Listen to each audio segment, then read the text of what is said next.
Well, welcome today to Teamwork A Better Way podcast, which is the podcast for those who are here to really help their teams perform at a higher level, more than strategy, more than systems. And I am apologizing for those of you who are Christian Napier fans. My longtime amazing friend and co-host Christian Napier is not feeling well today. I got a text from him, and so please give him your thoughts, and hopefully we'll see him again very, very soon. And I know many of you are disappointed because he is the highlight of what we do. What a great co-host I have, and missed him. And today we have an incredible guest that I am going to introduce to you. Today our topic is really about how to lead exponentially, building leaders beyond the leader. And so important. But in today's episode, Reed Nyffeler, CEO, entrepreneur, and author of Lead Exponentially, shares why team performance often stalls. And when leadership is concentrated in one person, that's going to happen. Reed breaks down how great leaders identify future leaders. I'm so excited to learn about that.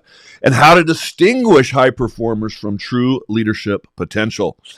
And then develop others before growth depends on them. If you're interested, I am. I mean, that is super, super important. So through powerful questions and a purpose-driven approach, he reveals how building leaders within your team creates stronger culture, greater ownership, and sustainable performance. So I am going to pull Reed up, but I have some more to talk about him. He's got so many bona fides here. Reed, welcome. Hold on, I got to talk more. He's a CEO. He's an entrepreneur. He's author of Lead Exponentially and Transform Through Purpose.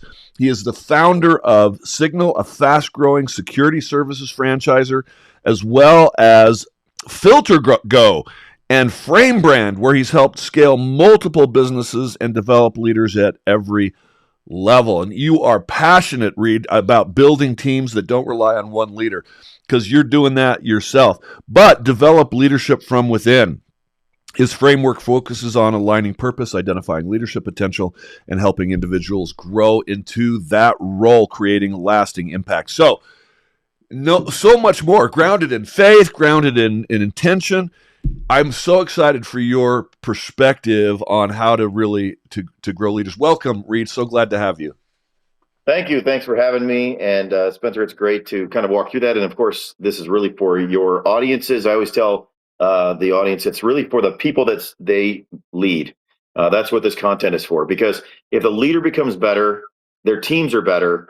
And the people that benefit the most are the teams because that leader's better. And so the audience of your audience is the people that we're focused on today. So I'm excited to help give them some nuggets they can apply. Yes. So I was just talking to 9 CEOs in San Diego yesterday, and then the day before that, senior leadership of some of the same organizations. And Reed, this is a topic that everyone is interested in, and they all are struggling. There was one company CEO that had started as a company from zero in 2017 and has grown to 400 million by this year, 2026. And so the leadership development challenges are just crazy. So why do so many teams struggle to scale, in your opinion? What is the challenge? Yeah, I think, first of all, even before you talk about the team, I think we have to look at the culture en masse, right? I think, even as we progressively see the imagery, I mean, if you go back to initiatives in America, you really looked at that as, let's use Rosie the Riveter as an example, or, those things. It was really team oriented. Everybody, Rosie Riveter was iconic for saying, hey, drop what you're doing and support the mission to win the war, right? And then we see kind of the modern day language, which is like every man for themselves, right? And so I think you see culturally, it's like if you're not building your career, no one will help you, right? And we're not here collectively. So I think culturally we see that it's difficult. And so we're swimming upstream for that. And then I think if you look culturally to organizations, you see that leadership decisions are benefiting the highest level of leadership, whether that's politically or organizationally, and that's what's communicated, right? If you look at the narrative that's communicated en masse. So one, it's, the individual decision. Two, it's the collective communication of that. However, underlying all of that is there are great teams that work well together. Right? We highlight individual success because we can identify one. So I think as a leader, you're swimming upstream with that. Secondarily, then, I think the other challenge that leaders are having that we want to address this problem is the timelines you're put to, right? I mean, if you look at a business that's growing, you're put on quarterly timelines. And one, if we're just a public shareholder of a particular business, we're going to say, where's my stock today? Right? We don't want to really look at it 5 years from now or 10 years from now. We want to know where it's at today. And so those leaders are under heavy pressure to make a short-term decision. And development is not quick, right? You're not developing a leader overnight. It takes multiple steps, multiple trainings, multiple processes, success and failure, right? You have to give them opportunity to fail and go forward. And so I think those are the inherent challenges that are leading to challenge leaders to the point why they're struggling with it. So then the next question is, what do we do with that? Oh, they're well, okay. What do we do with that? So many challenges, and I want to highlight one of the things you said. Well, two things. You're right. I think it seems like in the media, people are saying, well, why should I give my effort to a leader that they're going to benefit and I'm not? So yeah, everybody's in it for themselves, or I've got to get mine. Let's punish those that are taking risks and being successful, and that undermines that esprit de corps, that ability to fight together as a team. And we know we can do so much more together than we can individually. But what I see is exactly what you're saying. You mentioned it as quarterly reports as shareholders. There is such an emphasis on productivity that we stop being effective, right? In other words, we're so interested in going fast, getting things done for the short term, for that quick stock boost, for that quick return on investment, that we're not creating long-term wealth that could be so much greater if we were to create that proper foundation. And so I am 100% with you. So what do we do? Where do we go?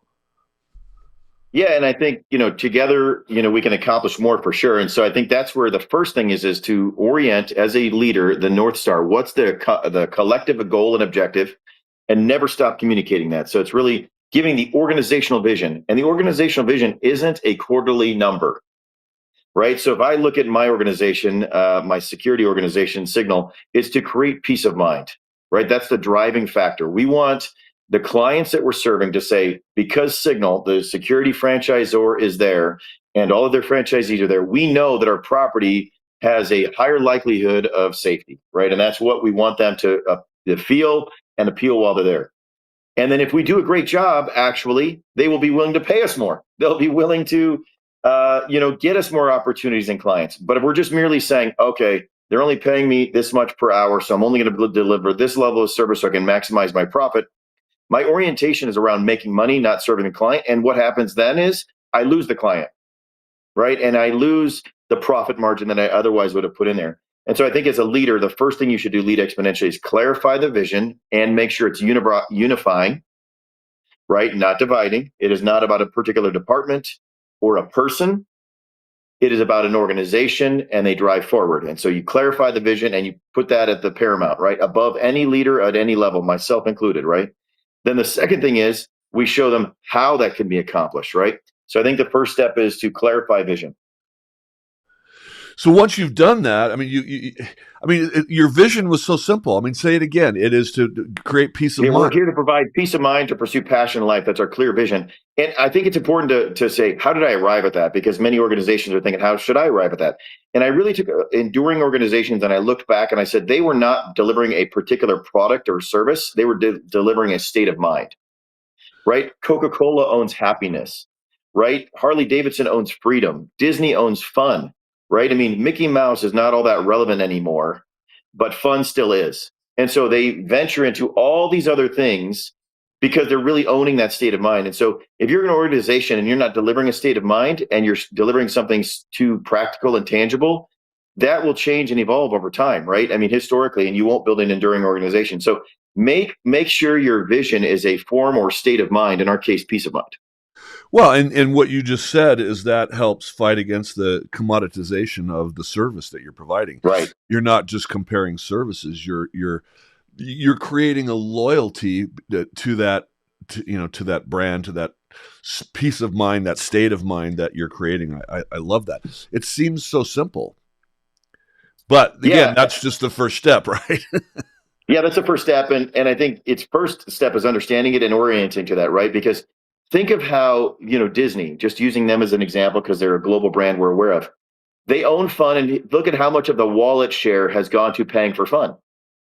But if you're paying for a toy, right? If you're selling a toy, or you're selling a cartoon, or you're selling a Mickey Mouse ears, you're only going to pay so much. It's commoditized, right?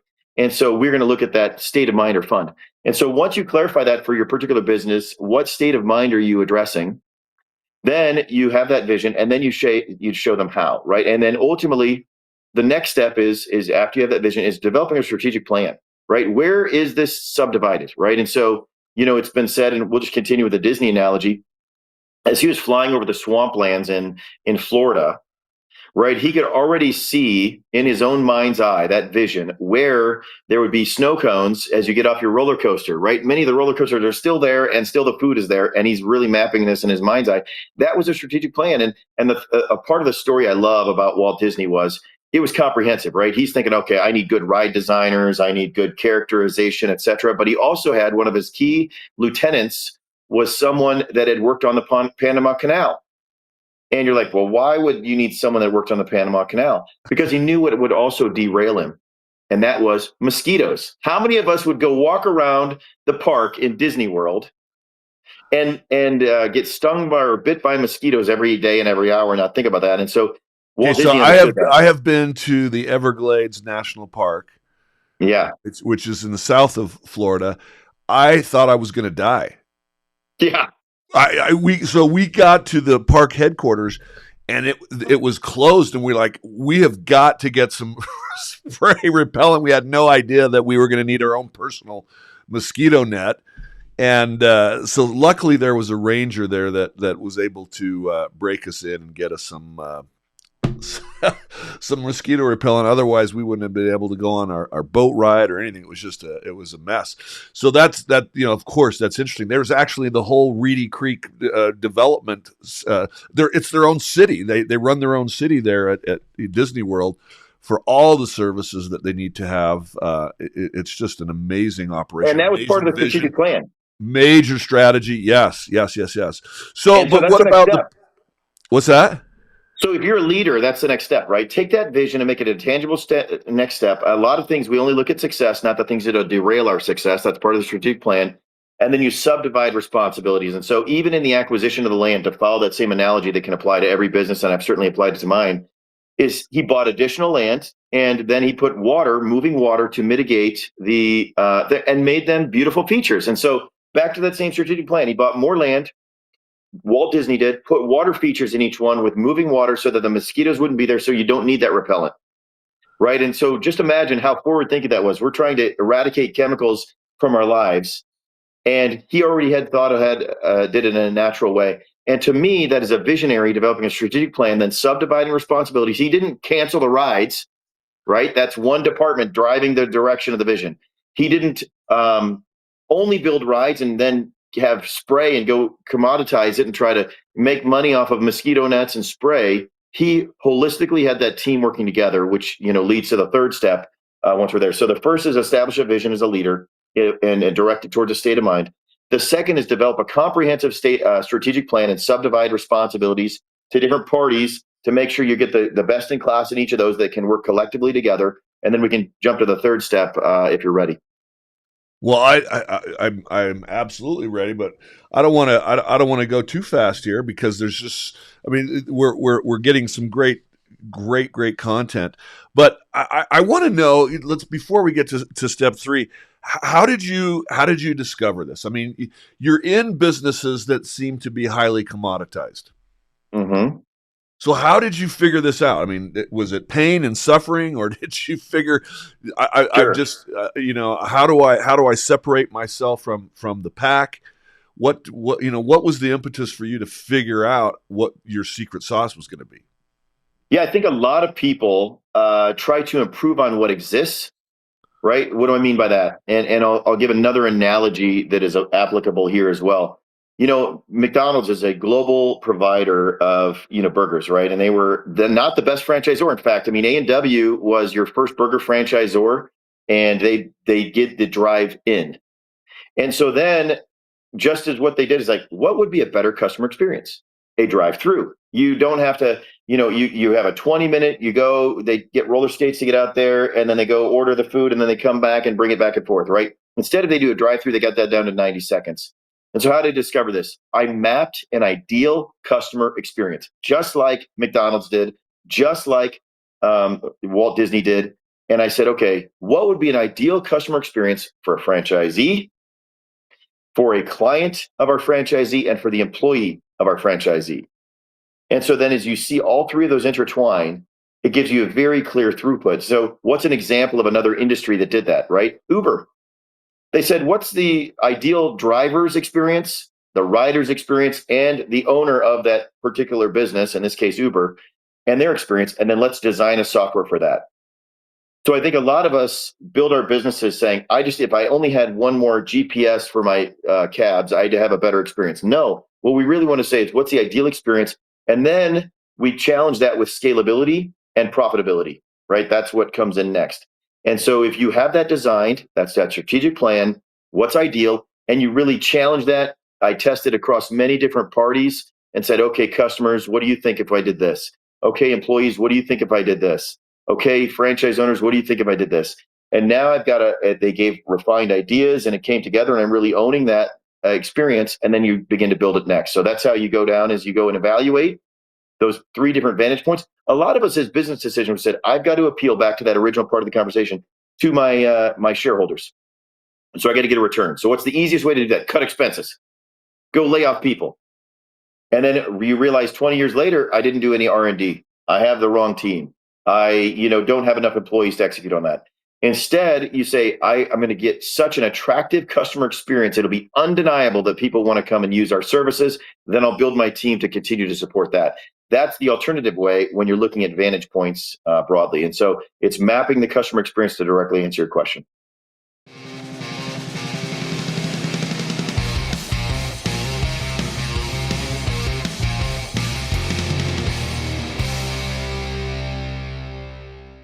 Interesting. Have you been following what Disney's new CEO is doing right now? I haven't been doing that directly, but I'm aware that he's making some changes there. Laying off 1,000 people because of integration of AI and Mm-hmm. replacing jobs. I wonder how that's. I'm just always curious how that's going to work. But let me share with you what I love so far. You've created a foundation for an incredible customer experience. But for me, more importantly, you're creating you're creating an ethos that an employee can grab onto. And if you think about what causes people to love their job, they want to have meaning, but they want to contribute. They want to be able to create value. And when they know exactly how to do that and how to create Right. that value, because you have so clearly stated that vision, that state of mind that you're creating, I think it makes them easier for them to do that, and it's something that they can get excited about. So that helps to overcome and fight off the cultural impetus of employee good, leader bad.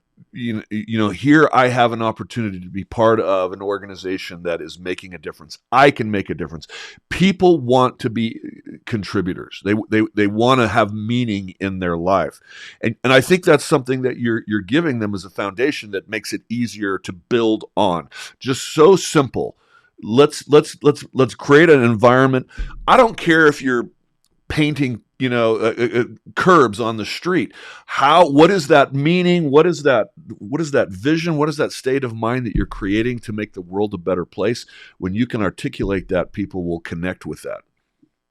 Yeah, and I completely agree with you, because everyone wants to contribute, and I think it's a leadership failure when you don't tell them how what they're doing contributes to the vision overarching, right? And so the first thing is, if we're a leader and we're trying to lead them according to this strategic plan, is we need to tell them why their strategic, the element of their responsibility leads towards the vision. What impact are they having? Second, how, what they need to do, right? And then what they need to do in alignment. Because if we don't give them what, they're going to kind of figure it themselves, and they may be running a different direction. They may be running hard and doing great work, but they're running the wrong direction.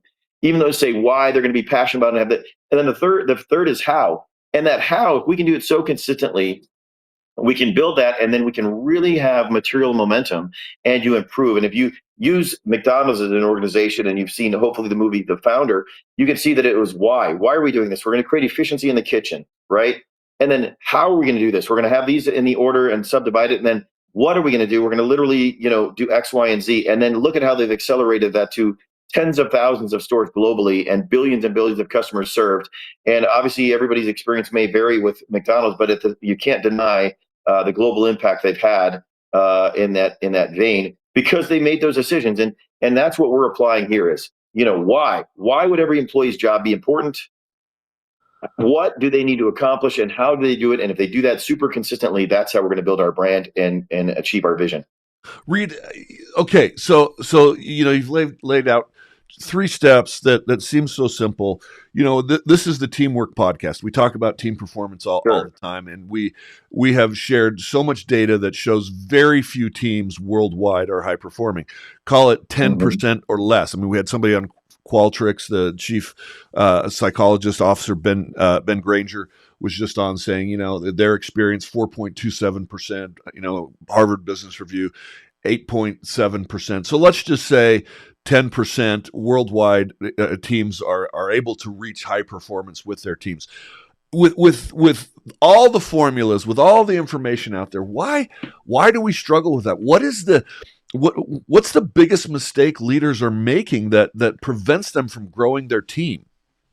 I mean, beyond just ignoring these three steps, for example. I mean, is there something else? Because you've got ABC, but what are they doing?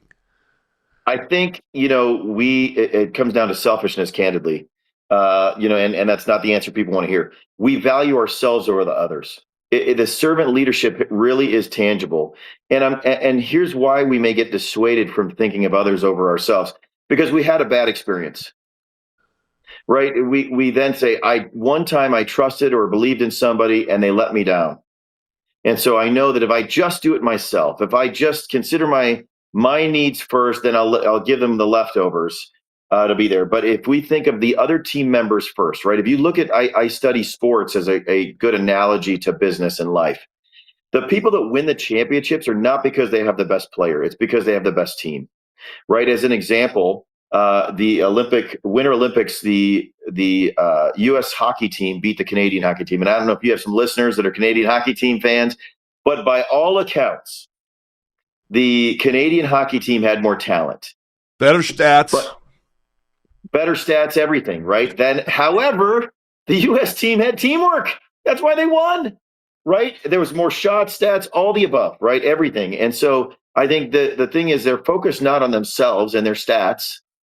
They were focused on winning as a team. And I think that's just analogous to what exactly I'm trying to say here is, don't be worried about your stats. Be worried about, how you can come together and accomplish the vision. Reed, I'm throwing things at you here that we haven't really planned on, but are you familiar with game theory? Yes. It's interesting to me that I actually think you're onto something when you talk about selfishness, and it's all levels, at leadership, employees, everybody. Society right now is, I got to get mine. And what's interesting is I actually, when I do some team retreats, occasionally I play a game, and it is an intense game. And I don't want to give it away to people, but basically here's what happens. We divide you into two teams, and you have a choice to maximize your whatever you're getting, right? Your points, right? And you can penalize the other team, and you get so many points for doing that, or you can not do that and be hurt even worse if you don't fight back. So there's this if everybody votes in each other's best interest, there's always more for everyone. But what happens Yeah, is and when we go ahead. that's effectively the prisoner's dilemma, right? It's the And it's prisoner's like dilemma. That's that's the exactly what game it is. theory. Yeah. Yeah, that's the game theory you're espousing here. So I am familiar with it. I read a book on game theory, and there's a series of theories they were running, and the prisoner's dilemma was one of them. And again, to your point, I think we can be a prisoner of our job. We can be a prisoner of our organization, said to follow that game theory and analogy. But then what decision are we making and which one are we happier with? And I think, the challenge, and I think it's important to delve into this a little bit further, is when we make a selfish decision, it feels good in the moment, but it hurts long term, right? We're losing friends, we're losing teammates, we're losing credibility long term because they know we're going to make the selfish decision, even though we may win short term. And we're going to lose people willingness to work with us, and that just is compounding. Conversely, if we win as a team, everyone wants to join that team, right? And then they want to be a part of that team, and so we have to look long term. Now, even if we have progression, the people will want to join that team. But if you have selfishness, people want to leave that team. It sounds so simple, and I try to make it simple so that we can change that behavior. And so I think the key is to value others over self first. Yeah, and it's interesting. You've just identified that a high performer can actually hurt the team if they're not integrating, if they're not helping or developing others. I mean, you perpetuate a culture of I'm in it for me. I had a great mentor read that says we were running a publicly traded company, and he said, there's two businesses. There's the business of the business and the business of your stock. And he was never anyone that said we're all about the short term return for our investors. He was always about the long game. Listen, you're not gonna see it Mm-hmm. right away. We've got to develop this strategy, this plan. And I think a great example of that is Costco. Mm-hmm. Costco was a company that actually Wall Street said, penalized because, you're going to pay your people, you're going to treat them fairly, and you're going to short, investors' return on investment in the beginning. And like, yeah. And if you look at their return on an investment over time, it is continually, steadily grown because they have taken a long-term approach. It's not about short-term profits. Yeah, and I believe the last name of the founder there was Senegal, and I think he understood that very early on and never, never, ever, and this is a critical point, abandoned that. He Yeah. always had the customer and employee experience first top of mind, not shareholder returns, right? That is a byproduct of that. And look at it's why. I mean, I happened to go to a Costco this last weekend. I mean, no matter when you go, it's always busy. You're navigating, moving your cart around, and everybody's loading their carts up, right? I mean, your average ticket is higher, the traffic is a lot higher, all the above, right? And it's all because they never lost sight of the customer experience and the employee experience. It's again, long term versus short term. I talk to CEOs all the time about developing their people when they come in. Their direct reports come in and say, "Hey, I need help," or "I have this question." I'm like, don't answer it. Let them struggle, coach them through it, spend time with them, and going over why their ideas are working or not working. Not just get them out of your office to be efficient, because going slow actually is you've heard the cliche, go slow to go fast. I mean, Yep. developing your people. So I have a question. What's the difference between someone who performs and someone who leads? Yeah. Well, someone who performs is going to be delivering in the moment. Someone who leads is going to be building momentum over time, right? And so I think to the point you were making is loyalty and trust are built over time, but can be lost in a moment. Performance is a circumstance. Leadership is towards a destination, right? Performance is a event, right? We go to see a performance, a concert, but we're leading towards an outcome.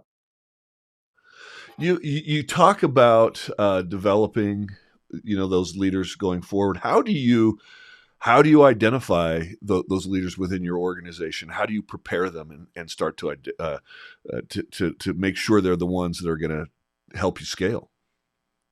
Yeah, so I think a lot of that is first, what have they done beforehand? And it's not even a, check the box or listed on a resume. Yeah. I always look at their approach. How do they approach any challenge? Right? Do they approach a challenge by looking at it first, saying, "Okay, I see a problem, and I'm going to find who to blame," or did they find a challenge in the past and take ownership of what they can own, and then determine where they get and collaborate with other personnel and resources, right? So, first of all, their mindset leads to their words, leads to their actions.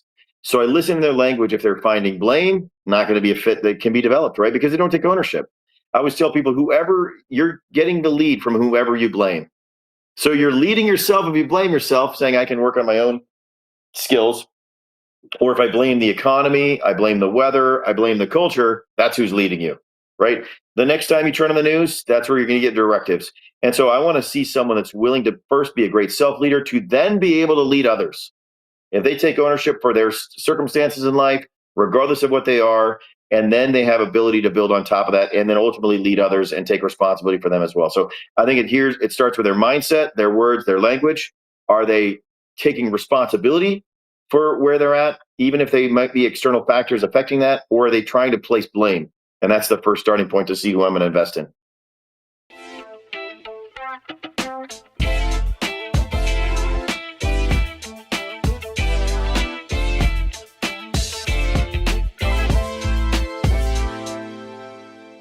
I think you've been talking to Elon Musk. Well, I certainly would entertain the conversation, but maybe we align on those topics. I think he has some similar criteria. I can't remember exactly what he was saying, but it was basically that uh, that there's ownership there, and they've been through challenges, and they don't give up. Hmm. They're not easily defeated. There's so much. Let's talk about your book, Lead Exponentially. So tell us a little bit about that. What is if somebody gets that, what are they going to get? I mean, are they getting this formula of how to grow or how to lead your team? Tell me why you wrote it. What's it about? Yeah, so I think there's really three stages to leadership. The first book I wrote, Transform Through Purpose, was leading self. And once you've kind of mastered that and you're effective at leading yourself, the second book is then leading others, and that's Lead Exponentially, right? So now you're in an organization, and there's a framework to that because we can lead ourselves very, very well. And there's a lot of people that get promoted after leading themselves well, but they can't figure out how to lead others, right? They just can't get in a position or a place where they're making decisions that otherwise would be beneficial to growing the organization, even though they've been a great performer on their own. And so it gives you a framework to first say, okay, if you're going to choose to lead others, how do you choose them? That's the first step. We kind of talked about that. Not friends or family necessarily, or people by proximity, but by choice for complementary skills and beyond. Then how, do we lead them? What are the steps we lead going forward? Because ultimately, what are we going to lead them to? A enduring organization, right? We don't, what is the objective? We want a transfer of leadership from decade to decade of the organization we're building. And that's how culturally has, we've grown, right? And part of the analogy I use in there is really looking at the foundation of the United States, right? And so you start with George Washington, and on either side of him, you had Benjamin Franklin, a little bit older, right, who had seen a lot more in the world. You had George Washington, and you had John Adams, and even Thomas Jefferson. And so that's leading through multiple generations, right? Not just in the present generation, right? And you even look at how, as we study history, George Washington was using his resources. He saw that even using Benjamin Franklin as an example to go be a ambassador for the United States because he was in the print media, right? And so he was over there and aware of that, a little bit older, and he's kind of the sage. And then Thomas Jefferson, who was merely just past his teens at the early stage when the Declaration of Independence was written, and ultimately became our fourth president. So you see continuity. And so they were collectively sharing that knowledge, that leadership knowledge at multiple layers in the organization, instead of just sitting in a room of the same age, same people with the same mindset and ideologies, trying to lead the country going forward. And look at where we're at as a result, right? We were a non-existent economy, and we're going to celebrate our 250th anniversary. We're a non-existent economy to being the world's largest economy. That to me is dynamic leadership development, right? You created something that literally all the European countries, everywhere everybody immigrated from at that stage in the 1700s, was bigger than the United States by an economic measure. And now we're by far the biggest, all because of leadership leading exponentially through multiple generations. We take those principles, we teach them how they can be applied in business, and we look at that as we build. That's what that book is about. That's fascinating. I mean, I obviously I love the history of our country, and I think there's so many contributing facts to our success as a nation, and some of it's related to providence. I mean, a great deal of it.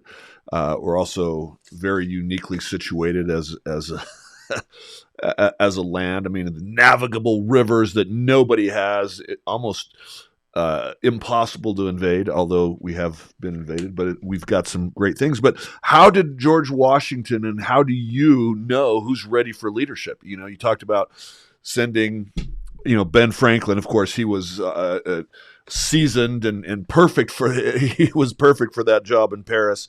But when do we know they're ready? Is somebody too young or? And I think you bring up a valid point before you answer that question, which is, yes, we have all the resources. And I've seen countless companies that all the resources. They got tons of money. They get finances. And they got, the right industry. They were the first mover advantage, right? But they did not have good leadership. Yeah. And that's where the missing piece is, because we can have all the resources and we can look around, we can go get financing and the right product and everything else, but it always comes down to leadership. And so that's where the next step was, how do they lead? And so the one thing that I think it goes back to the comments I was making earlier is every person in that room, and even look at the initial statement, right, is we, the people, right? It wasn't about I, George Washington. Right. It was we. It's about everyone. It's not about individual. The people, they didn't even list themselves in the Declaration of Independence, although today we craft that around ourselves in our imagery, right? And then have it become self-evident.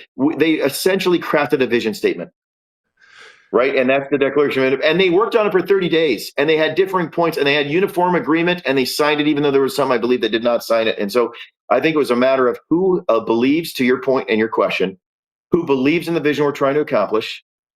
Let's clarify that commitment. And then let's ultimately, they went back. And that was the next step. It's important to understand this too. They went back to their local communities, those colonies, and they brought that message to them. And so that's, you get them to lead and align in the vision. They comprehensively commit, and then they bring that back to their teams. That's what happened at the beginning of the formation of the United States. So they could be aligned. You talk about finding people that have complementary skills. Does that always work out? I mean, I know that's not an open-ended question, but I mean, if you have a choice between somebody with complementary skills versus the attributes of aligning with the mission, vision, values that didn't have those skills, I mean, if you had that choice, that binary choice, I mean, what do you do? Because there seems to be a talent shortage right now. Yeah. So first of all, I can tell you this much: their ideology does not materially change from the beginning to the end of their employment, typically, right? I mean, their character doesn't change materially, right? Their personality doesn't materially change, but their skills do, right? I remember when I was, I still had the same, mentality as a child that I do now, right? My personality, my mom will tell you, is similar, but I've learned a tremendous amount, right? My skills have heavily developed, right? So I think the first thing, you cannot, if they're culturally not aligned, their personalities culturally not aligned, their ideology is not aligned, that's not going to materially change. But what you can do is train and teach them, and that takes time. And so if you're solving for today, and it goes back to that stock price today, you're always going to be trying to find talent that can have an immediate impact.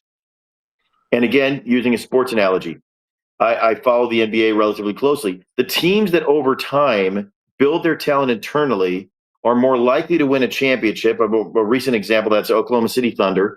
They in the NBA, they basically had used a series of draft picks, and then 2 to 3 to 4 years later, they became champions. Versus those who are trying to find the most developed talent to then go sign an enormous contract and bring them to their team, and they may not win a championship. Right. And so I think we try to hit that quarterly objective by bringing in someone that's going to save the quarter. And it doesn't happen, versus building the principles, the process, the team internally that culturally align, recruiting them and developing them so that they can win a championship long term. That's what they did at Costco, right? They didn't listen to the naysayers. They didn't go hire a hired gun. A majority of their talent is developed internally, and that's why they won. This provides an opportunity for you to create the second condition that people will love their work.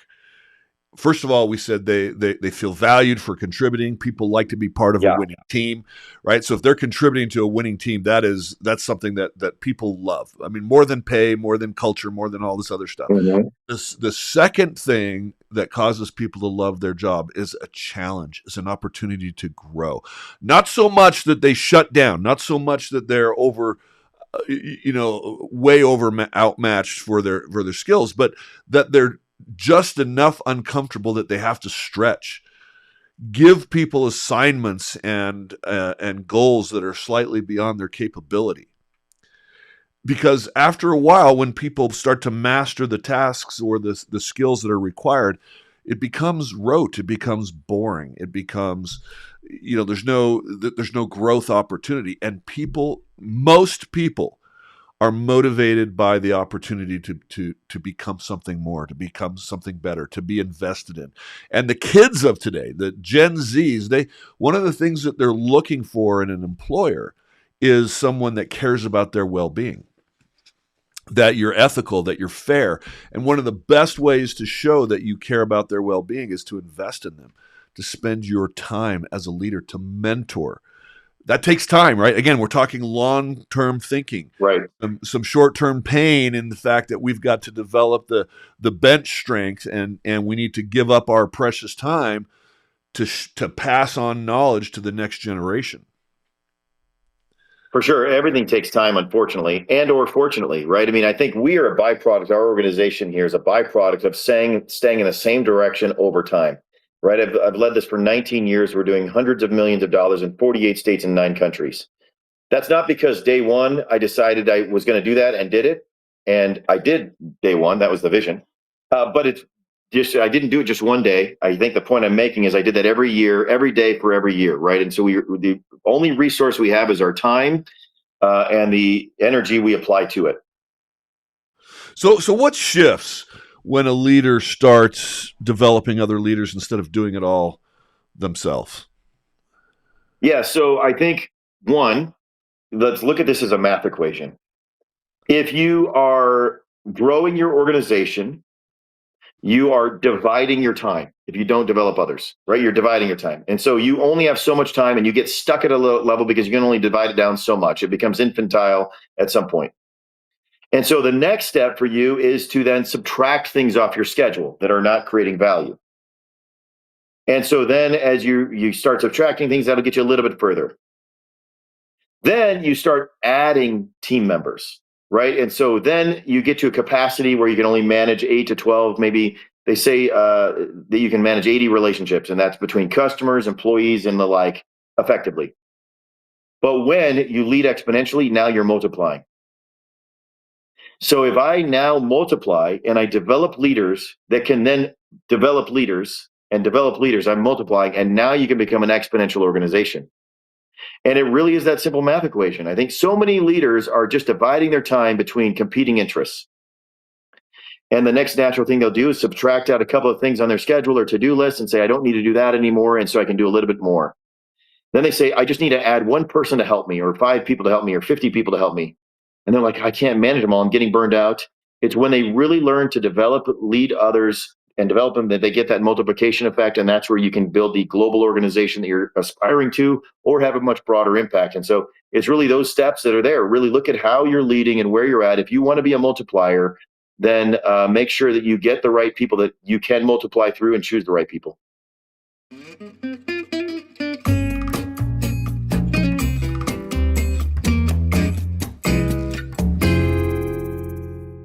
Gallup just came out with a report on the 9th of April. I don't know if you saw that said manager engagement went from 31% engagement in 2022 to 22% in 2025. That's a 9-point drop in manager engagement. I mean, how do you interpret that? Well, first of all, that's a third drop, right? 30% drop It over the is, previous yeah, metric, right? it is, And yes. so then I think of all the people and so let's look at it this way. And let's make this a much larger number that's quantifiable. So in the United States, I think there's 150 million people working, give or take, right? Maybe 200 million.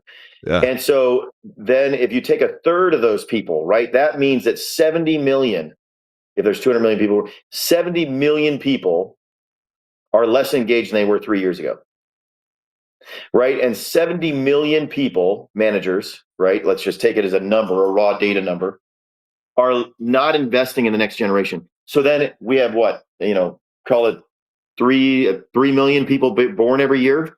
Compound that problem. So then you compound that problem 1 year, the next year, the next year. Then we have a whole bunch of people 20 years from now that have not been developed in the workplace because their managers are not developing them. Well, and Who's so going to carry our economy going forward? yeah, great question. I mean, what's happening is that the stress levels with managers are increasing.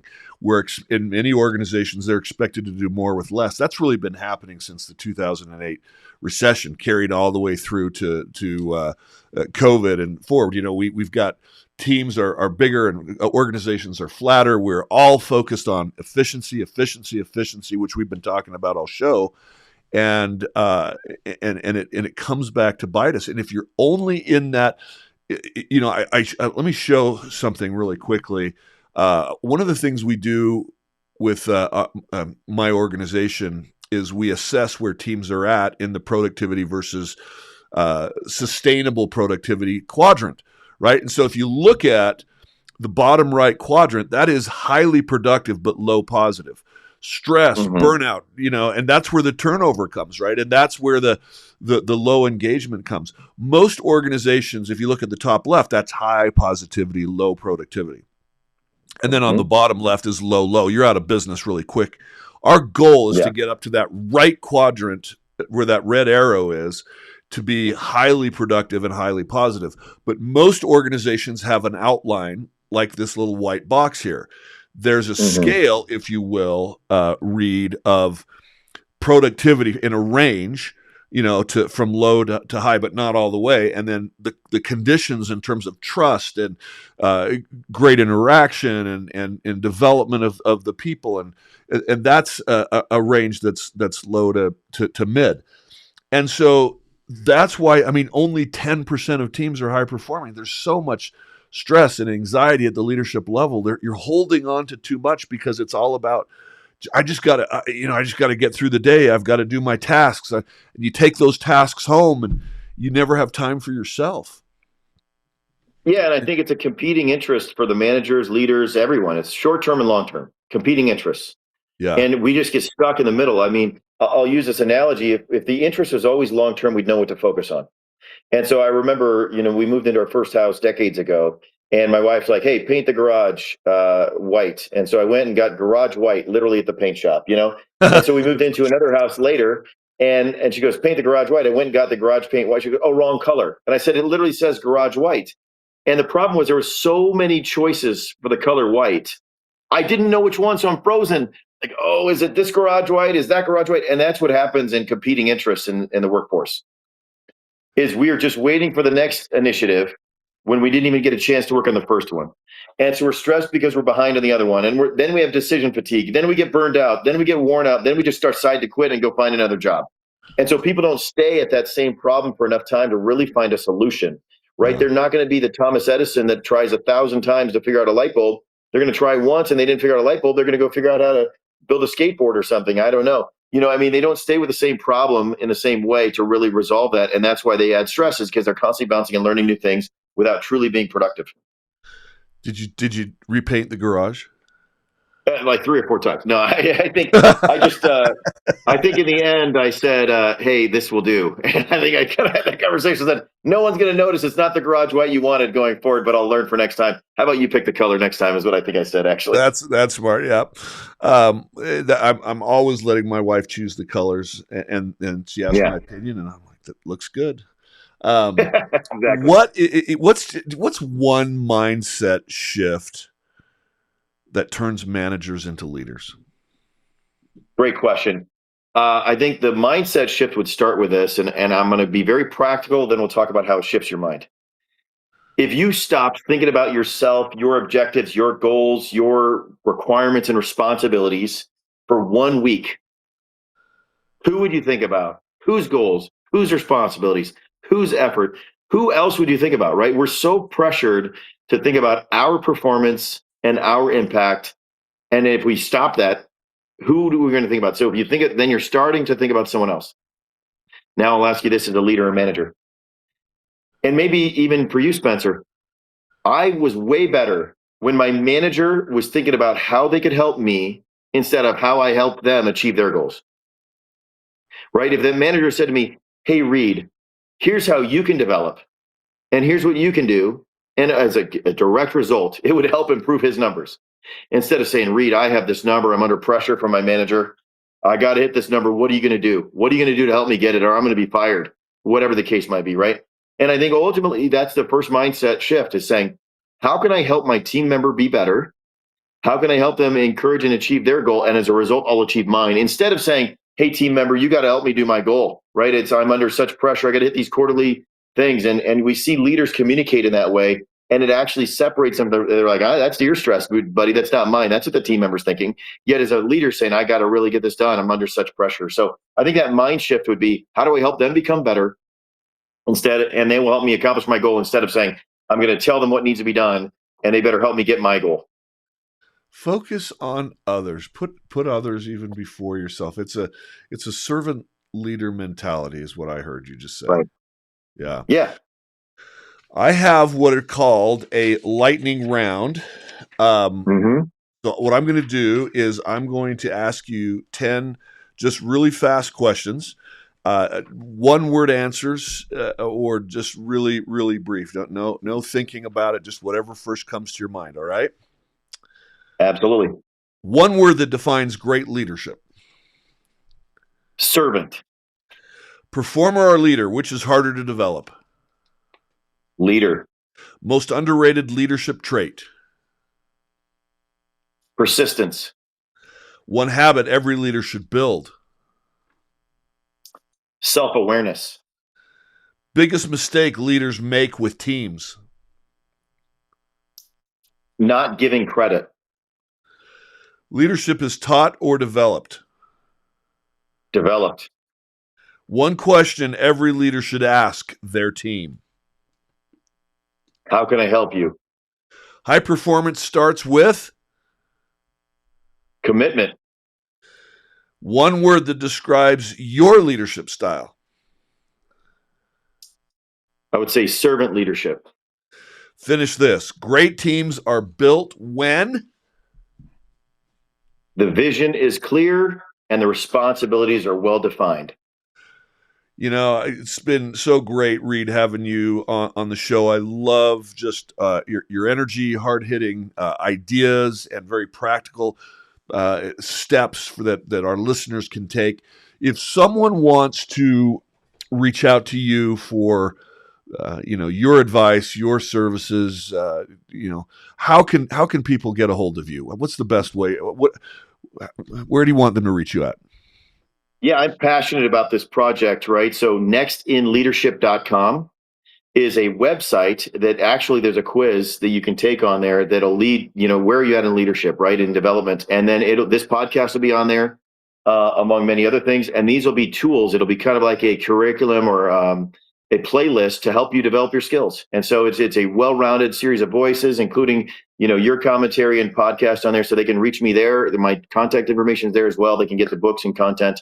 And we'll have co-collaborators that'll be over time and investing in that as well to help develop their skills. So nextinleadership.com is the place to go.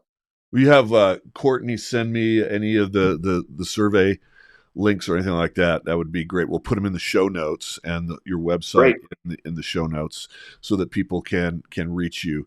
Well, it's been wonderful to have you. Anything else that before we leave that you want to say before we say goodbye today?